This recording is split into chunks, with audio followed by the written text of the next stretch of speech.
रामगढ़ गांव में हीरालाल नाम का एक गरीब किसान रहा करता था। कई दिनों से उसकी फसल अच्छी नहीं हो रही थी। उसके घर में खाने तक को कुछ नहीं था। उसकी एक गाय थी जिसका नाम श्यामा था। हीरा को अपनी गाय श्यामा से बहुत प्यार था। कई दिनों से हीरा के खेत में फसल ना होने के कारण हीरा के घर की स्थिति कुछ खास ठीक नहीं थी। देखिए जी, आज 6 दिन हो गए हैं और घर में कुछ भी खाने को नहीं है। अगर ऐसा ही चलता रहा तो हम तो भूखे ही मर जाएंगे। ये लो, श्यामा भी आ गई। ये तो अपना पेट घास फूस खाकर ही भर लेती है, पर हमें तो खाना चाहिए ना। अगर ऐसा ही चलता रहा तो मैं तो अपने मायके चली जाऊंगी। फिर मत कहना बाद में, बता देती हूँ। हाँ, तुम तो जानती हो मैं कितनी मेहनत करता हूँ, परंतु अपने खेत की मिट्टी खराब होने के कारण उसमें कोई भी फसल नहीं उग पाती। अब तुम ही बताओ मैं क्या करूँ। लेकिन तुम चिंता मत करो, भगवान जल्दी कोई न कोई रास्ता निकाल देगा। पता नहीं वो दिन कब आएंगे जब हम 2 वक्त की रोटी भी खा पाएंगे। मेरे भूख के कारण कहीं प्राण ही न निकल जाए। अगली सुबह हीरा अपने खेत में खेती करने जाता है और उसकी गाय श्यामा उसकी झोपड़ी में ही बंधी होती है और भूख के कारण चिल्ला रही होती है। अरे क्या हुआ? क्यों आज सुबह सुबह इतना चिल्ला रही है? अब कहाँ से लाऊं तुझे खाने के लिए? रुक, तू ऐसे नहीं मानेगी। जिसके बाद हीरा की पत्नी गाय श्यामा को एक चरवाहे के पास बेच देती है और बदले में कुछ पैसे लेकर खुश हो जाती है। शाम को हीरा जब खेत से वापस आता है और देखता है कि उसकी प्यारी श्यामा घर में नहीं है तो दुखी हो जाता है।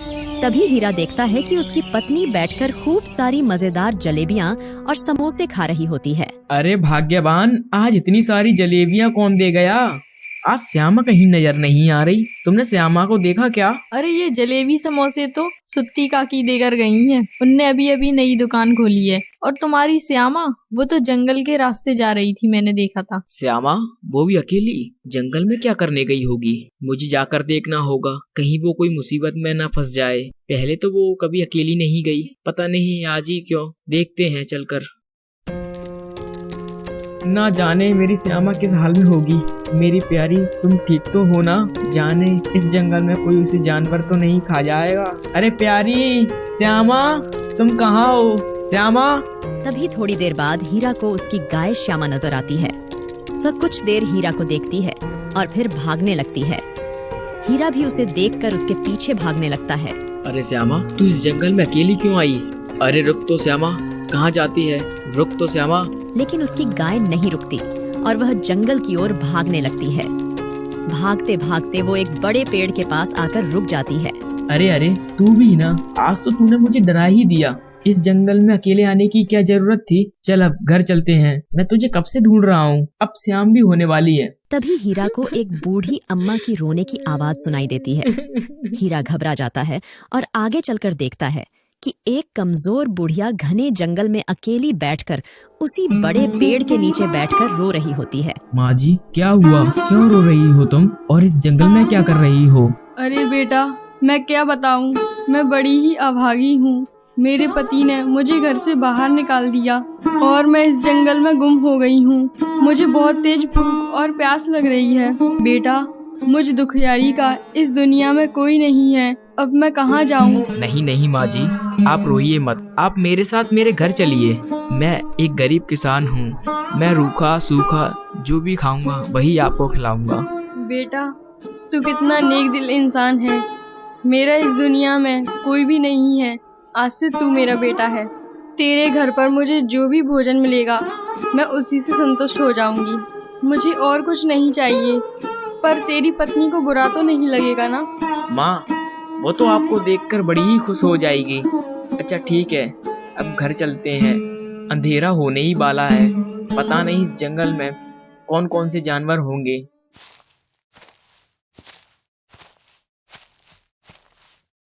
तभी हीरा की पत्नी हीरा के साथ बूढ़ी अम्मा को देखकर बहुत गुस्सा होती है। अरे क्यों जी, ये किसे घर ले आए तुम? क्यों, तुम्हें दिखाई नहीं देता क्या?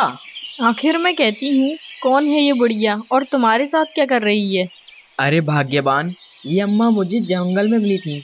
इनका कोई भी नहीं है, ये बेसहारा हैं, पर आज से ये अपने साथ ही रहेंगी। जैसी भी हम रूखी सूखी रोटी खाते हैं, माँ भी वही खा लेगी। इनका इस दुनिया में और कोई नहीं है, इसीलिए मैं इन्हें अपने घर ले आया। अरे वाह वाह, ये भी कोई बात हुई भला। अपना गुजारा तो बड़ी मुश्किल से हो रहा है और तुम एक और मुसीबत को ले आए। अच्छा भाग्यवान, तुम गुस्सा मत करो। आज से ये अपनी माँ है, इनका तो इस दुनिया में कोई भी नहीं है और इनने कल से कुछ नहीं खाया। तुम सबसे पहले जाओ रसोई और वहां से कुछ खाने को लेकर आओ। खुद तो एक वक्त की रोटी भी नहीं खा पाते और ऊपर से इसे ले आए। घर में कुछ भी नहीं है सिवाय चावलों के। भला उन चावलों से इस अम्मा का पेट थोड़ी ना भरेगा। तुम भी ना पता नहीं किसे ले आए, जान ना पहचान तू मेरा मेहमान। बड़े आए दानी बनने। अरे बिटिया, तुम दुखी मत हो। जो चावल के दाने हैं वो ही मुझे दे दो, मैं वो ही खा लूंगी। उन्हीं से मैं अपना पेट भर लूंगी। अच्छा, मैं तुम्हें अभी ला कर देती हूँ चावल के दाने। मैं भी तो देखूं तुम अपनी भूख उनसे कैसे शांत कर पाते। तभी हीरा की पत्नी अंदर रसोई में जाती है और एक पतीले में जिसमें बहुत ही कम चावल के दाने होते हैं, अचानक से चावल के दानों से भर जाता है, जिसे देखकर वह हैरान रह जाती है। अरे ये क्या हो गया? ये तो चमत्कार है। इतने सारे दाने कैसे हो गए चावल के? अरे जी सुनिए, जरा इधर आइए तो।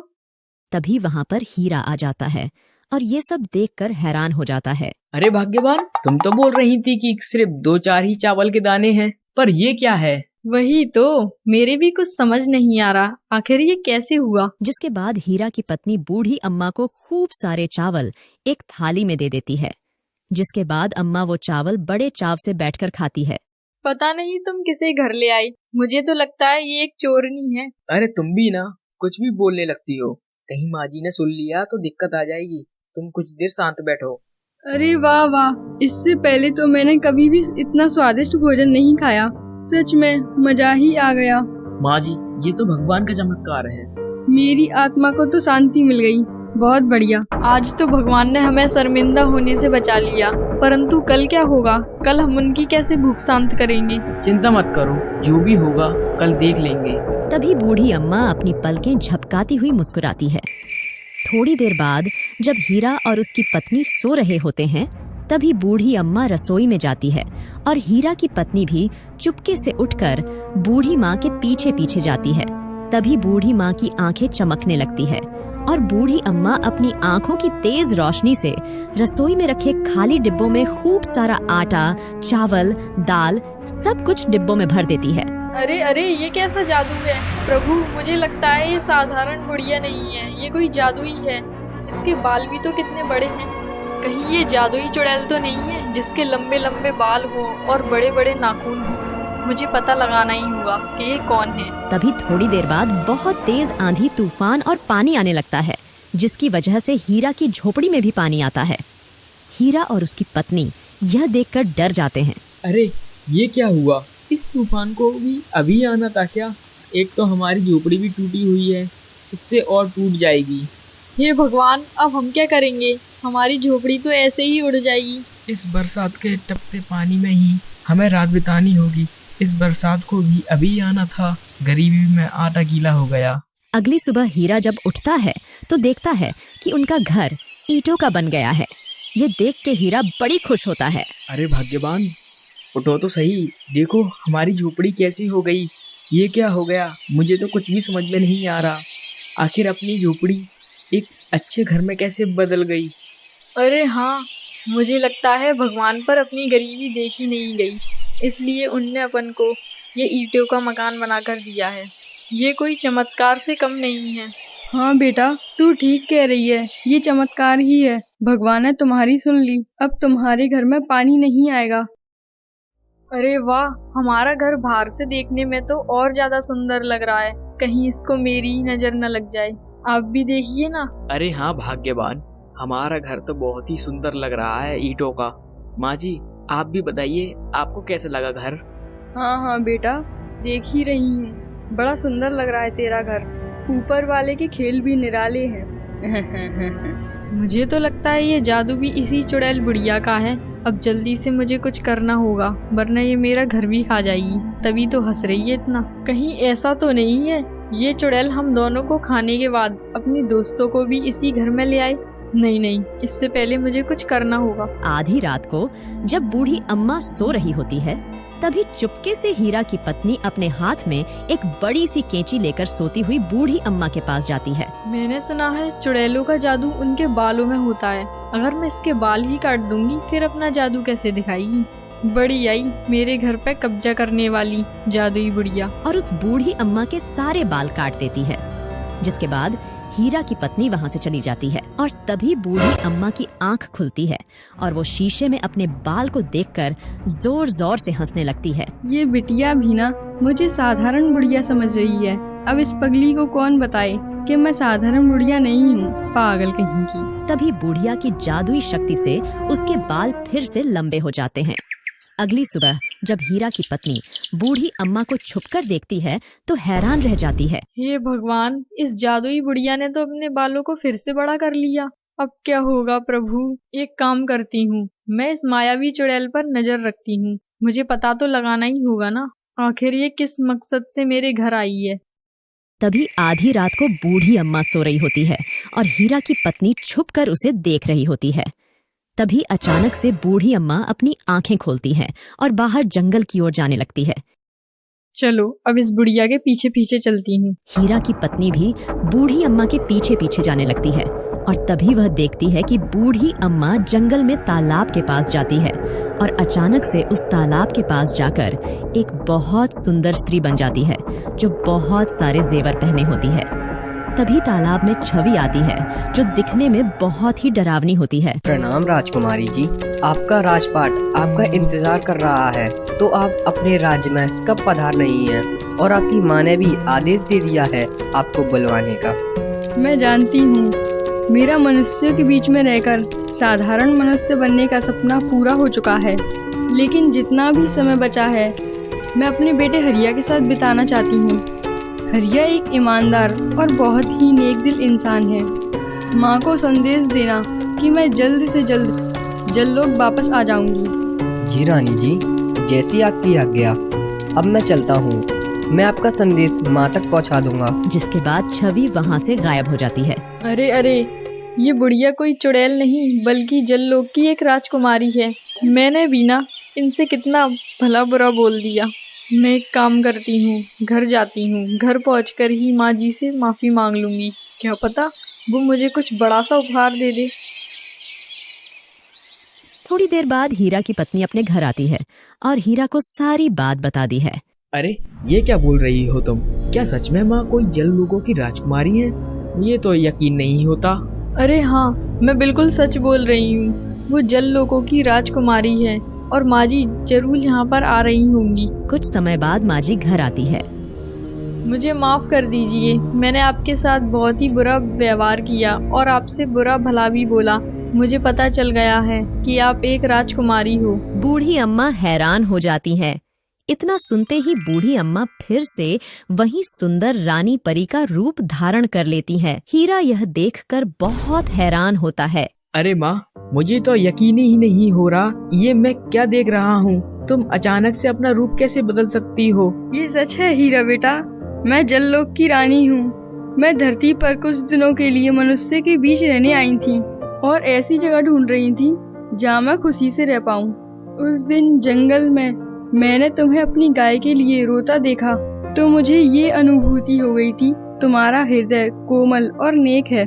इसलिए मैंने सोचा कि मैं कुछ दिन तुम्हारे साथ ही धरती लोक पर बिताऊंगी। तुम जिस गाय का पीछा करते हुए मेरे पास आए थे वो गाय नहीं, मेरी माया थी। मैं तुम्हें दुखी नहीं देखना चाहती थी बेटा। तुम्हारी पत्नी ने तुम्हारी गाय को एक चरवाहे को बेच दिया था, इसलिए मैं बुढ़िया का भेष रखकर तेरे पास आ गई। यह सुनकर हीरा बहुत हैरान होता है।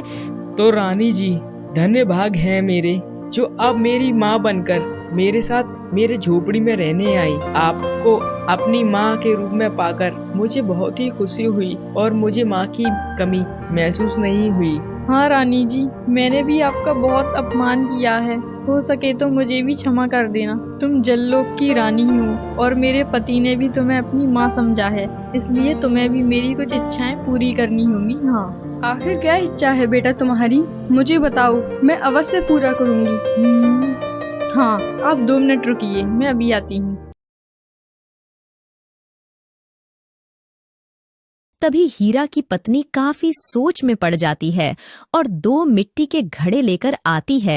ये रहे 2 घड़े, इन्हें आप सोने चांदी से भर दीजिए, जिससे मैं बहुत अमीर हो जाऊंगी, फिर किसी भी चीज की कमी नहीं रहेगी। लेकिन तुम्हें इन दोनों घड़ों में से एक ही घड़े को चुनना होगा, क्योंकि उसी में इतना धन होगा जो तुम्हारे जीवन यापन करने के लिए पर्याप्त होगा। दूसरा मिट्टी का घड़ा लालच का घड़ा है, इसे तुम हाथ मत लगाना, वरना सब कुछ नष्ट हो जाएगा। समझ गई ना बेटी?